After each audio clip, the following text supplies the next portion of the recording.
भरत 2 की कहानी दो लॉ कॉलेज स्टूडेंट्स नीलेश यानी सिद्धांत चतुर्वेदी और विधि यानी तृप्ति डिमरी के इर्द गिर्द घूमती है, जो अलग अलग जातिगत पृष्ठभूमि से आते हैं।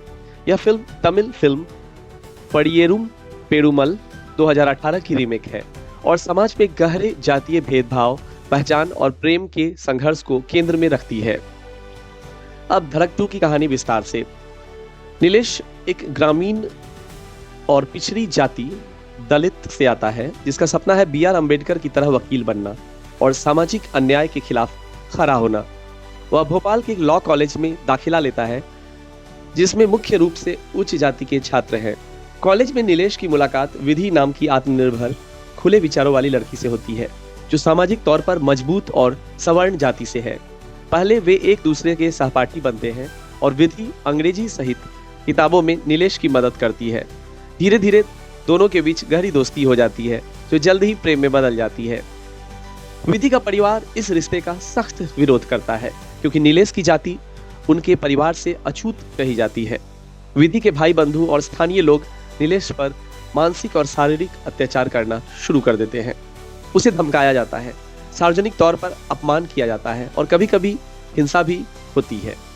इस वजह से कॉलेज के अन्य छात्र भी नीलेश से दूरी बनाने लगते हैं और उसके विरुद्ध भेदभाव बढ़ जाता है। नीलेश की दुविधा ये है कि एक ओर तो उसे अपने प्रेम और विधि का साथ भी चाहिए, दूसरी तरफ अपनी पहचान और आत्मसम्मान से कोई समझौता नहीं करना चाहता। विधि बार बार शिकायत करती है कि समाज को उसकी पसंद से क्या परेशानी है, पर नीलेश उसे समझाता है कि जाति के सवाल भारत में अब भी कितने गहरे हैं। नीलेश अपने परिवार पर हो रहे अत्याचार और विधि की परेशानियों को देखकर बहुत बार उससे दूर जाने की कोशिश करता है, ताकि विधि की जिंदगी मुश्किल ना हो, और विधि हर बार नीलेश के साथ खड़ी हो जाती है। दोनों एक दूसरे का साथ छोड़ने से इनकार कर देते हैं। सामाजिक और पारिवारिक दबाव चरम पर पहुंच जाता है। कोर्स के अंत में नीलेश को कॉलेज छोड़ने की धमकी दी जाती है।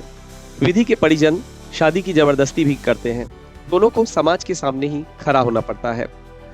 फिल्म अपने क्लाइमेक्स में बहुत भावनात्मक और झंझोड़ने वाले मोड़ पर पहुंचती है, जहां दोनों को अपने रिश्ते, सपनों और पहचान की कीमत चुकानी होती है।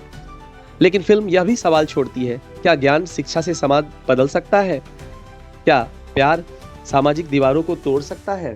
फिल्म की खासियतें ये है कि यह एक प्रेम कहानी से आगे की चीज है। सिर्फ एक रोमांटिक ट्रेजेडी नहीं, बल्कि जातिवाद, पहचान, हाशियाकरण, सामाजिक न्याय जैसे विषयों पर तीखी बहस छेड़ती है। दोनों लीड्स ने अपने किरदारों को बेहद सहजता और संवेदनशीलता से निभाया है। उनका सशक्त अभिनय देखने को मिलता है। यह फिल्म मुख्य धारा की बड़ी बॉलीवुड फिल्मों से अलग दलित समाज की आवाज और शिक्षा सिस्टम की चुनौतियों को केंद्र में लाती है। मध्य प्रदेश व मुंबई की असल लोकेशंस एवं प्राकृतिक फोटोग्राफी फिल्म को यथार्थपूर्ण बनाती है। नीलेश जब लॉ कॉलेज में दाखिला लेता है, वहाँ की छात्र संख्या में जातिगत भेदभाव वही दिखने लगता है।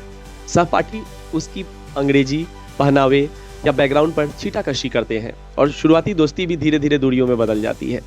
जैसे ही विधि और नीलेश के प्रेम का पता चलता है, विधि का परिवार न सिर्फ विरोध जताता है, बल्कि नीलेश को जाति के आधार पर नीचा भी दिखाता है। निम्न जाति के युवक के साथ बेटी की मित्रता पर अपमानजनक बातें कही जाती है। विधि के परिजन समाज में अपनी इज्जत के नाम पर हिंसक और दबावपूर्ण कदम उठाते हैं। फिल्म में ऐसे दृश्य हैं जहां नीलेश को पब्लिक प्लेस पर अपमानित किया जाता है, पोस्टर फाड़े जाते हैं और दोस्तों के बीच अछूत दिखाया जाता है। कुछ सीन में स्थानीय गुंडे या विधि के भाई उसे खुलकर समझाते, फिर से उसे खुलकर धमकाते भी हैं। नीलेश अपने सम्मान के लिए कई बार विधि से दूर रहने की कोशिश करता है। फिल्म में दिखाया गया है कि समाज की नज़रों में पहचान अभी भी प्रेम और शिक्षा से बड़ी मानी जाती है।